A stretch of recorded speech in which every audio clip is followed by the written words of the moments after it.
I spent $4 at Dollar Tree and accidentally bought the one thing that could actually save my life during a power outage. The other items I grabbed that day? Completely useless. Some of them almost embarrassing. Look, I want to be upfront. I'm not a doomsday guy. I don't own a single can of beans. I don't have a bunker. But last winter my power went out for 6 hours and I realized my entire emergency plan was a phone sitting at 4% battery and Q vibes. That's it. That was the plan.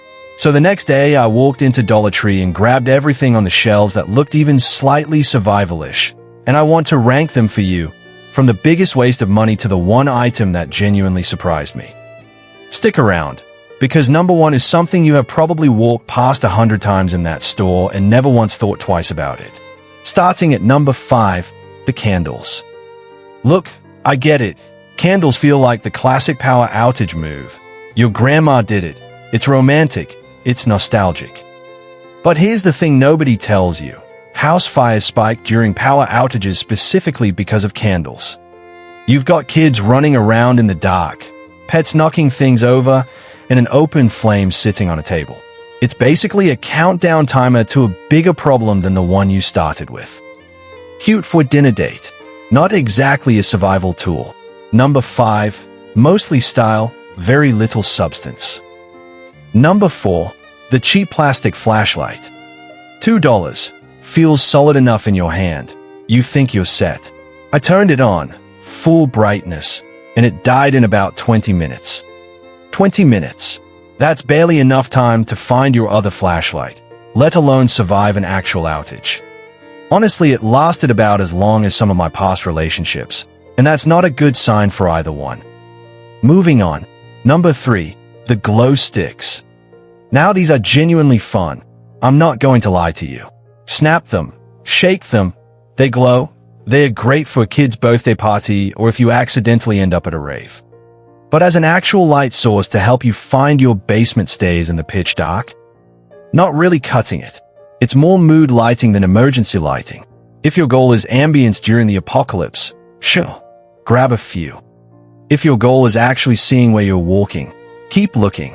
Number 2, and this one actually surprised me because I expected it to be a joke item, the battery-powered hand warmers.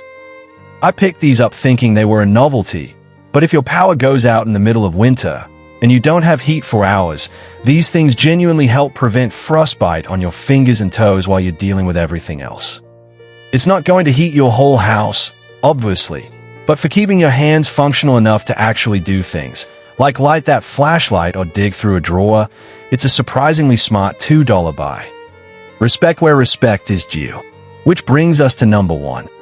The item that started this whole video. A basic battery-operated LED tea light candle. Yes, a fake candle.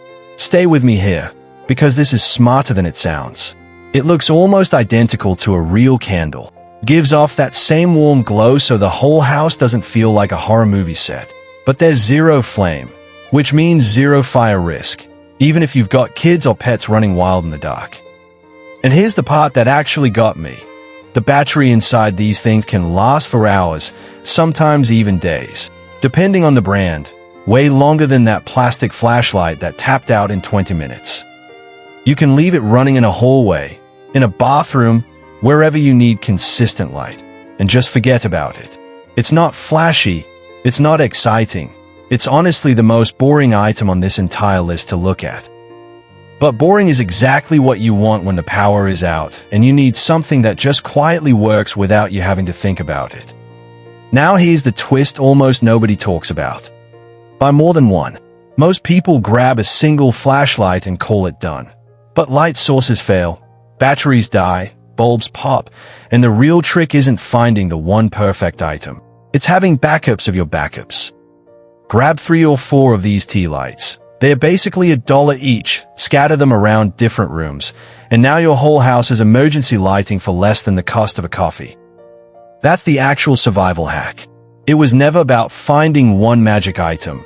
It's about redundancy. So if one thing fails, you're not sitting in the dark scrambling. So real talk, before you go, I want to know something. If your power went out right now, tonight, what's the first item in your house you'd grab? Not what you think you should grab, what you'd actually reach for first. Drop it in the comments. I'm genuinely curious, and I might do a part 2 ranking the top answers you all give me. So don't hold back, even if it's something ridiculous. And if this kind of stuff is interesting to you, testing weird items, figuring out what actually works versus what's just marketing. I do this kind of thing regularly, so it might be worth sticking around for. Either way, thanks for watching this one all the way through, and I'll catch you in the next one.